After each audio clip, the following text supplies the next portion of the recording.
ओम शांति। अच्छा या बुरा सब हमारी रचना है और आधार है हमारा संकल्प। इसमें भगवान का कोई हाथ नहीं है। 13-10-23 के बाबा के महावाक्य। ओम शांति। बाबा कहते हैं, मीठे बच्चे धीरज रखो, अब तुम्हारे दुख के दिन पूरे हुए, सुख के दिन आ रहे हैं। निश्चय बुद्धि बच्चों की अवस्था धैर्यवर्त रहती है। धीरज रखो, अब तुम्हारे दुख के दिन पूरे हुए, सुख के दिन आ रहे हैं। निश्चय बुद्धि बच्चों की अवस्था धैर्यवत रहती है। प्रश्न, किसी भी हालत में मुरझाइश ना आए, इसकी सहज विधि क्या है? किसी भी हालत में, किसी भी परिस्थिति में मुरझाइश ना आए, इसकी सहज विधि क्या है? बाबा कहते, ब्रह्मा बाप सैंपल सदा सामने रखो। इतनी ढेर बच्चों का बाप, कोई सपूत बच्चे, कोई कपूत, कोई सर्विस करते, कोई डिसर्विस, फिर भी बाबा कभी मुरझाते नहीं, घबराते नहीं। फिर तुम बच्चे क्यों मुरझाते हो? तुम्हें तो किसी भी हालत में मुरझाना नहीं है। बाबा आज हम बच्चों को समझा रहे हैं, गीत धीरज धर मनवा धीरज धर, तेरे सुख के दिन आए के आए। ओम शांति।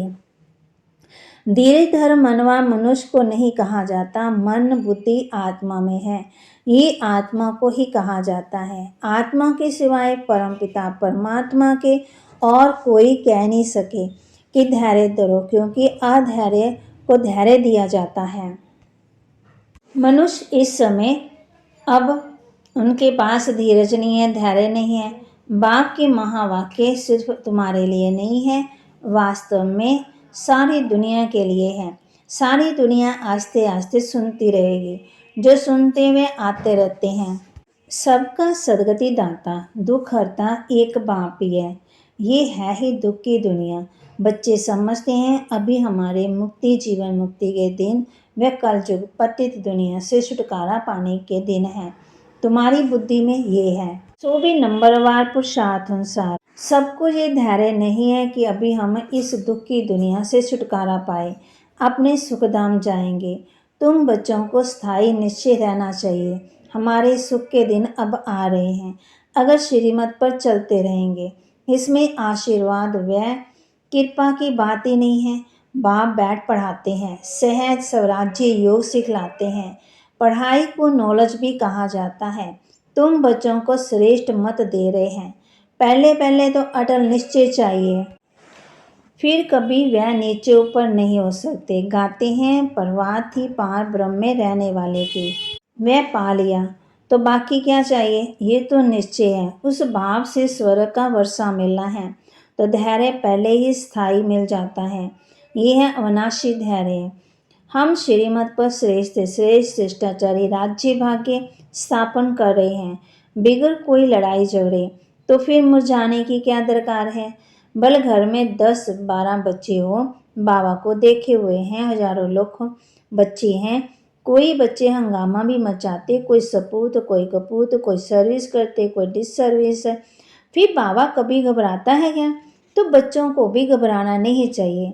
गृहस्थ भार में भी रहना है। एक तरफ है हठ योग कर्म संन्यास, तुम्हारा है बेहद का संन्यास, ये है राजयोग। तुम्हें गृहस्थ भार में रहते भाव से वर्षा पाना है, बहुत सहज है। अभी तो अपने सुखधाम के झाड़ दिखाई पड़ रहे हैं। शास्त्रकार हो ना हो, पुरुषार्थ करते हैं भविष्य स्वयं राजधानी के लिए। एम ऑब्जेक्ट सामने है, लक्ष्मी नारायण का चित्र देख रहे हो ना। ऐसे नहीं कि हमको शास्त्रकार हो तो माने, ये तो बुद्धि से समझने की बात है। इन आंखों से चित्र देख रहे हो ना, इन आंखों से फिर भी यही देखेंगे। राजयोग है ना, बुद्धि भी कहती है बरोबर चित्र रखे हैं। फिर शास्त्रकार क्या कराएं? श्री कृष्ण सतयुग का मालिक है, शिव परम धाम में रहने वाला है। तुम लक्ष्मी नारायण बन सकते हो, ये है तुम्हारी एम ऑब्जेक्ट। तो आईने में देखो कि वह दैवी गुण हमारे में कहाँ तक आए हैं। बाप धैर्य तो बहुत अच्छा देते हैं। अपर्णा राजाई के लिए ज्ञान चाहिए, बाप दे रहे हैं ना। ICS वालों को सबसे जास्ती नशा रहता है कि हम बड़े से बड़ा ऑफिसर बनेंगे। यूँ तो धंधे व्यापार में भी करोड़पति बन जाते हैं। बाबा फिर तुमको ये धंधा सिखलाते हैं सट्टा मट्टा का। तुम बाप को कोड़ियाँ देते हो, उनके एवज में 21 जन्मों के लिए बाबा तुमको स्वर्ग का मालिक बनाते हैं। ये सौदागरी भी है और तो फिर पढ़ाई भी है। सिर्फ सौदागरी के काम नहीं, वर्ल्ड की हिस्ट्री ज्योग्राफी की नॉलेज चाहिए ना। सौदा करने के लिए सुदर्शन चक्रधारी भी बनना है। जितना पढ़ेंगे उतना ऊंच पद पाएंगे। स्वर्ग का मालिक तो प्रजा नौकर चाकर भी होगी। अभी तो सब कहते हैं भारत हमारा देश है, परंतु राजा और प्रजा में बहुत फर्क है। बाप कहते जितना हो सके ऊंच से ऊंच पद पाओ, माता पिता समान पुरुषार्थ करो। समझा जाता है सब तो गद्दी पर नहीं बैठेंगे, फिर भी रेस करानी पड़ती है। नंबरवार पुरुषार्थ अनुसार ही राजा ही पाएंगे। जिनका जो पुरुषार्थ कल पहले वाला है वह साक्षी होकर देखेंगे। फिर किसी का पुरुषार्थ ठंडा देखते हैं, किसी का तीव्र बनाया जाता है। तुम्हारा तो पुरुषार्थ बहुत ठंडा दिखाई पड़ता है। तुम्हारा मत बाबा ने हम बच्चों को समझाया ना, ट्रस्टी बनकर रहना है। तुम श्रीमत पर चलो। पूछते हैं बाबा मकान बनाओ? हाँ क्यों नहीं बनाओ, भले आराम से बैठो, बाकी थोड़े रोज है, ये शीशी दुनिया है। बल आराम करो, बच्चों आदि की शादी कराओ। बाप कोई पैसा नहीं लेते हैं, वह तो दाता है। शिव बाबा ने इस समय बच्चों को रहने के लिए मकान बनाया है, अपने रहने के लिए तो ये शरीर निमित्त बनाया है। जीव आत्मा को तो जरूर रहने के लिए मकान चाहिए ना, तो तुम बच्चों के लिए बना रहे हैं। बाबा भी इस मकान में बैठे हैं ना, ये तुम जानते हो। हमारा ये है आत्मा का बाप और ये है शरीर का बाप।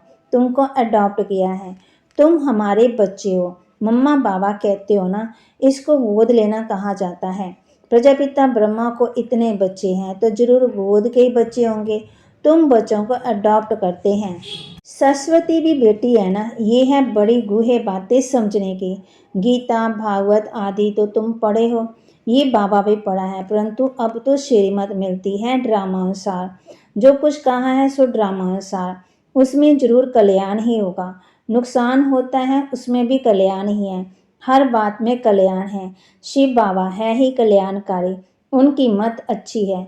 अगर उस पर कोई शंका रही तो श्रीमत पर ना चल, अपनी मत पर चलते हैं, इससे धोखा खाएंगे। फिर शिव बाबा क्या करें, कदम कदम पर राय पूछना है। सुप्रीम पंडा तो बैठा है ना। बहुत बच्चे ये बात भूल जाते हैं क्योंकि योग में नहीं रहते। योग अथवा याद को ही यात्रा कहा जाता है। याद नहीं करते तो समझे हम रेस्ट ले रहे हैं। यात्रा पर जाकर कोई रेस्ट लेते हैं? तुम भी अगर रेस्ट लेते हो, याद नहीं करते हो, तो विक्रम भी नाश नहीं होंगे और आगे भी नहीं बढ़ेंगे। याद नहीं करते तो नज़दीक नहीं आते हैं। आत्मा थक जाती है, बाप को भूल जाती है। बाप कहते तुम यात्रा पर चल रहे हो, रात को तुम रेस्ट लेते हो ना। ऐसे नहीं कि रात को तुम नींद में हो तो यात्रा पर हो, नहीं, वह रेस्ट है। जब जागते हो तब यात्रा पर हो। नींद से कोई भी कर्म विनाश नहीं होंगे। हाँ, बाकी दूसरे कोई भी कर्म होते नहीं हैं। तो बाप सभी बातें समझाते हैं, परंतु कोई अमल में भी जब लाए 1.5 पॉइंट बतलाते रहते हैं। बैरिस्ट्री की पॉइंट तब बुद्धि में आती है जब वह बैरिस्ट्री पढ़ते हैं, डॉक्टरी व इंजीनियर पढ़ते हैं, फिर वह डॉक्टर अथवा इंजीनियर आदि बनते। जो जैसा कोर्स करते वैसा बनते हैं। बाबा कहते यहाँ तो एक ही कोर्स है, चलते चलो। तुम्हारे सिर पर जन्म जन्मांतर के पापों का बोझा बहुत है, उनको विनाश करने का उपाय एक ही है, बाप को याद करना, नहीं तो पदवी भ्रष्ट हो पड़ेगी। माला बनी हुई है, 9 रत्नों का गायन है, ये कहाँ से आए सो मनुष्य नहीं जानते। 8 रत्न हैं जो रुद्र की माला बनते।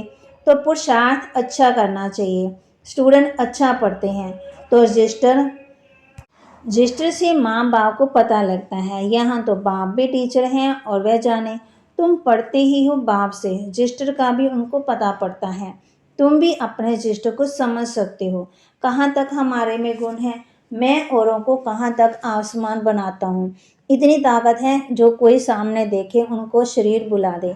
कहा जाता है हिम्मते मर्दे मर्दे खुदा। बाप बहुत मदद देते हैं, तुम भी मदद देते हो योग की। बाप को चाहिए पवित्रता की मदद, सारी पतित दुनिया को पावन बनाना योग बल से। जितना जितना जो योग की मदद देंगे उतना बाबा खुश होंगे। ये बाबा के लिए मदद है, वह अपने के लिए। तुम जितना पढ़ेंगे उतना ऊंच पद पाएंगे, जितना याद करेंगे उतना मुझे पवित्रता की मदद करेंगे। मैं आया हूँ पतित को पावन बनाने, पावन दुनिया के लिए। पतित और पावन यहाँ बनते हैं, वह है ही निराकारी दुनिया। गाते भी हैं पतित पावन आओ, समझते नहीं है कि पावन दुनिया किसको कहा जाता है। सीता को रावण की जेल से दुख से छुड़ाया तो फिर सुख चाहिए। औरों को शांति बहुत मिलती है, सुख थोड़ा मिलता है। तुमको सुख भी बहुत मिलता है तो दुख भी बहुत मिलता है। लास्ट में जो आत्माएं आती हैं थोड़ा पाठ बजाए वापस चली जाती हैं, 1-2 जन्म भी लेते हैं। थोड़ा समय आया ये क्या, तुम्हारे तो 84 जन्मों की बात है, उनकी तो 1-2 जन्मों की बात है।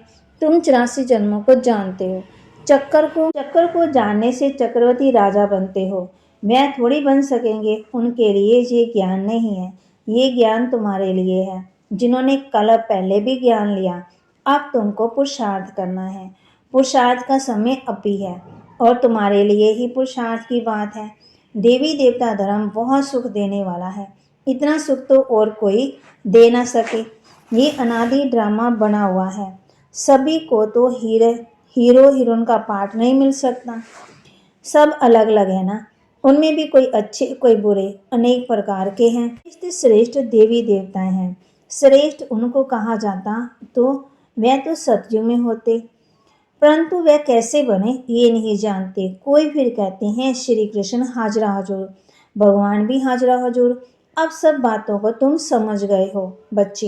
ये एम ऑब्जेक्ट बहुत अच्छी है समझाने के लिए। सबको निमंत्रण जरूर देना है, अखबार में सबको निमंत्रण मिल रहा है। अब भी बाकी टाइम बहुत थोड़ा है। अब तुम बच्चे यात्रा करते करते थक जाते हैं तो बैठ जाते हैं, माया के तूफान सहन नहीं कर सकते। युद्ध के मैदान में माया तो जरूर पकड़ेगी, रुस्तम से रुस्तम होकर लड़ेगी, चोर से तूफान भी आएंगे। फिर कहते हैं जब से ज्ञान में आया हूँ विघ्न बहुत पड़े हैं, धंधे में भी घाटा हुआ है। बाबा कहते ऐसे मत समझो, ज्ञान में आए हैं तब विघ्न पड़ते हैं, ये तो दुनिया में होता ही रहता है, इनसे डरना नहीं है। कभी शुक्र की दशा, कभी राहु की, कभी किसकी दशा बैठती, चलते चलते फांग हो जाते हैं। राहु की दशा कड़ी होती है, माया खा जाती है तो काले का काला बन जाते हैं। माया थप्पड़ लगाए एकदम काला मुंह कर देती है। माया की भी जीत होगी, सिर्फ बच्चों की जीत हो फिर तो जट राजधानी स्थापन हो जाए।